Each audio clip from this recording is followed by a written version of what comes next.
మేకవన్నె పులుల్ని నమ్మరాదు అని అంటే, మేకవన్నెలోని ఎలుగుబంటి ఏమరుపాటున ఉంటే వేటి వేయదా?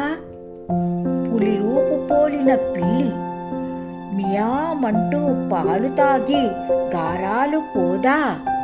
రంగు రూపు బట్టి మనస్తత్వానికి అర్థం చెప్పకపోవటమే మంచిదేమో మరి.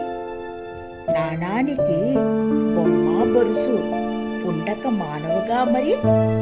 సెలవా మరి.